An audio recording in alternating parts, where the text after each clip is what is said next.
So, welcome everyone to the March KaffeBox with Kjetil at Sognefjord Kaffibrenneri. So, welcome here, Kjetil, and welcome to KaffeBox. Thank you so much. So, getting right into the coffees, how about we start with the Ethiopian? Yeah. What can we expect in that coffee? And yeah, start there. It's one of my favorite coffees from roasting lately. So it's quite fruity, in my opinion, super tasty, natural Ethiopian. Mm-hmm.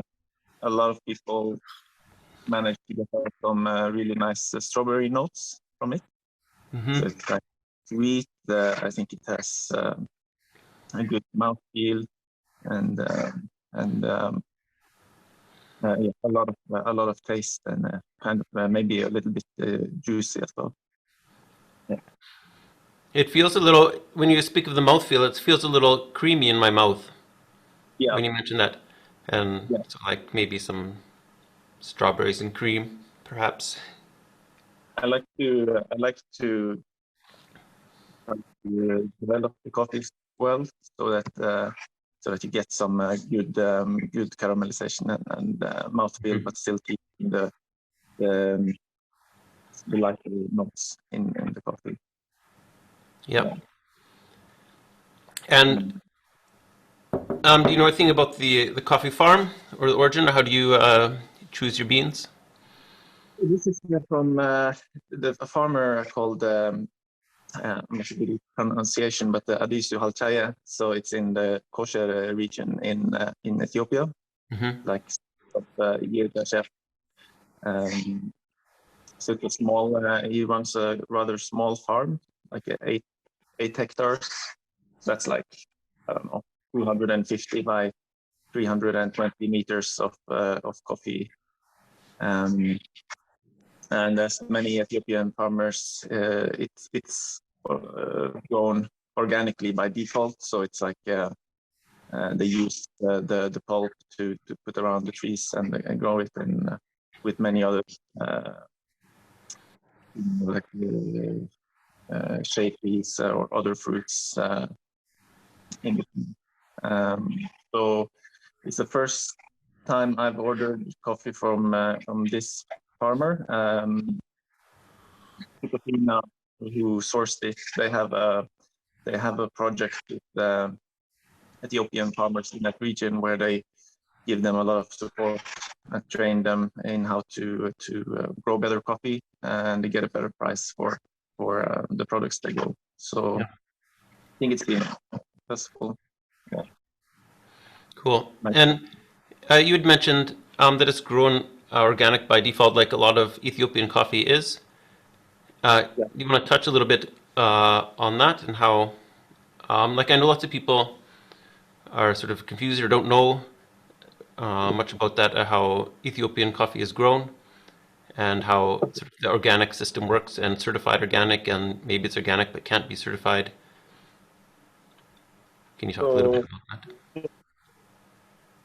Ethiopian is a lot of Ethiopian varieties are resistant to leaf rust and other coffee berry diseases.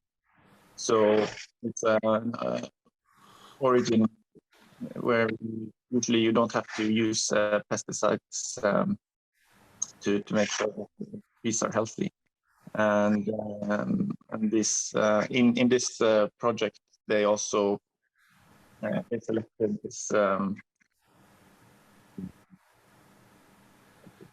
strain of the coffee tree. It's from a Jima Agricultural Research Center, so it's like a hybrid that they made for a good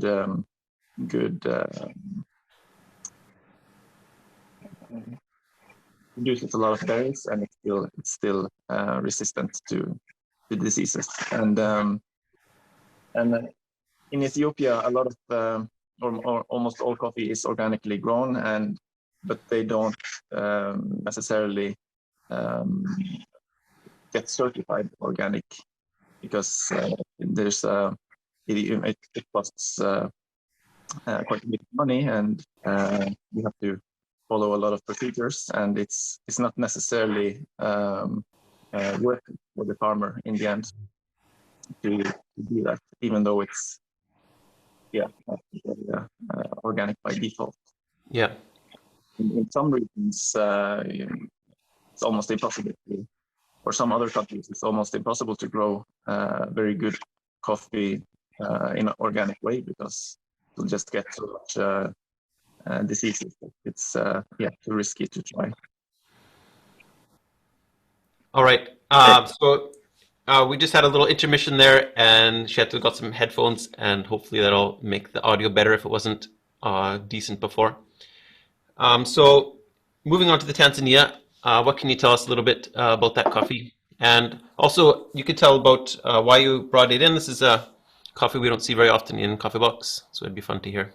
That's a part of the reason I wanted to do it is because I like to give people a bit of a variety in what I taste. And I kind of just assumed that Tanzanian coffee was something that you hadn't had much in KaffeBox subscriptions.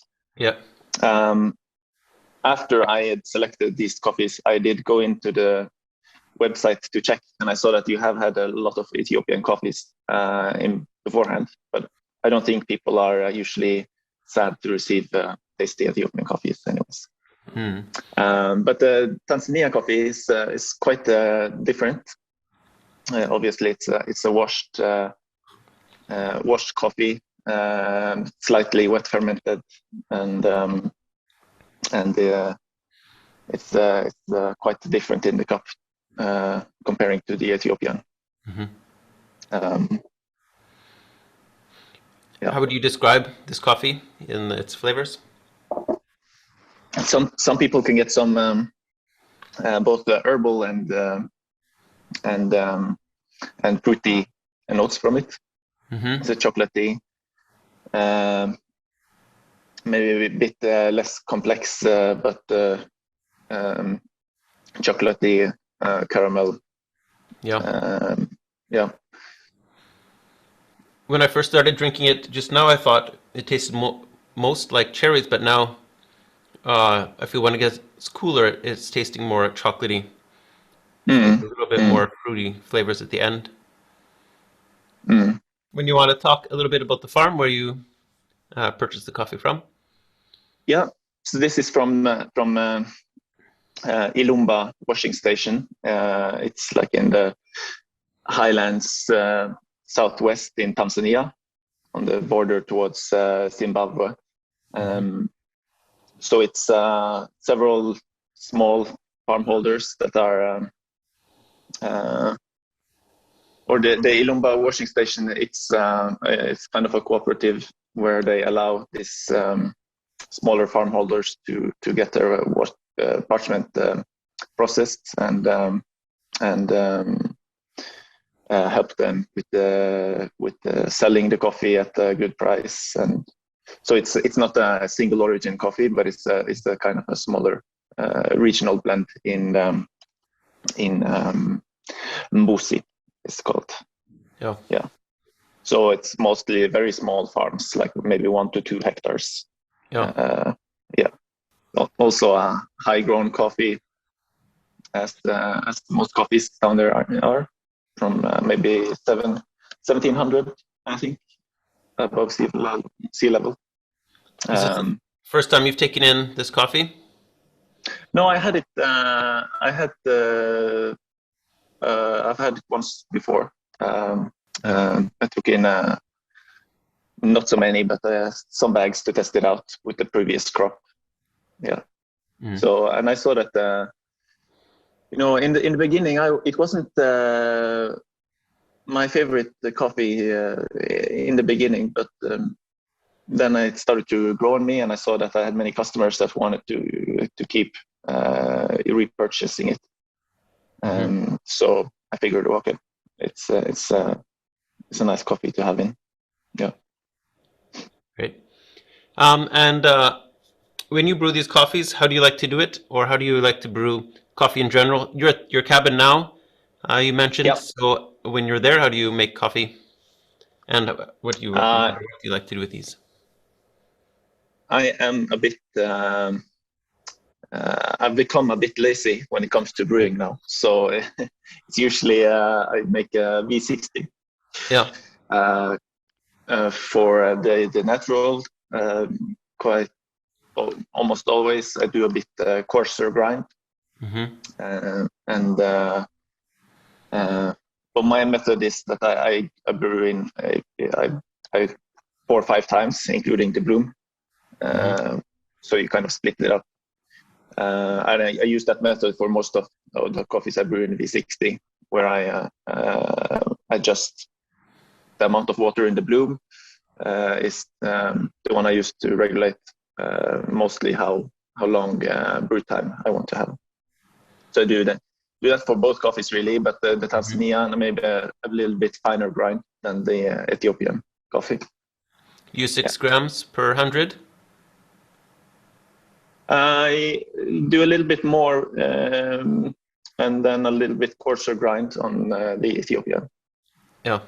Yeah, usually. But of course, that depends a lot on what kind of grinder you have. Yeah. So if I'm at my coffee shop where we have the EK43 or something like that, then the coffee yields so much more that you can, 6 grams per deciliter will always be very good. Yeah. Yeah.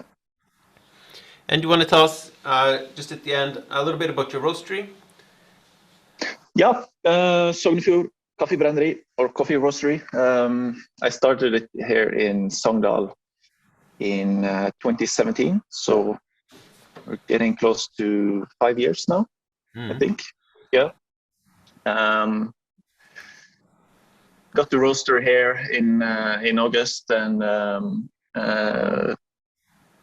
was quite. I kind of started it on my own, so I kind of had to figure out what to do and try to get some customers and start roasting coffees. But been Mm-hmm. doing that for now 4 or 5 years, so it's beginning to go a bit easier in terms of Mm-hmm. selecting new coffee and also having a regular customer base where who I roast coffee for. Yeah. And if people want to find out more about you, where should I send them? That should probably be maybe our Instagram or our homepage, Sognefjord Kaffibrenneri, Mm-hmm. on Facebook. Yeah, I try to post some, keep people a bit updated there. We have a new coffee, Burundi coffee now. I think I actually roasted some Burundi for the 2019 KaffeBox May. Yeah. Actually. Yeah, we received them this week, both a washed and a natural. So good times in Sogndal. Yeah. Mm-hmm. Great. So people who receive the coffee box, be sure to comment what you felt your flavor notes, what you're getting out of them. That'd be fun to hear. And check out the links. I'll put the links to your social and website in the underneath in the video. Mm. And otherwise, thanks for being part of Coffee Box. And Thanks we'll look for having forward to having us. you again. All right. Thank you. Have a nice day, everyone. Bye bye. See you.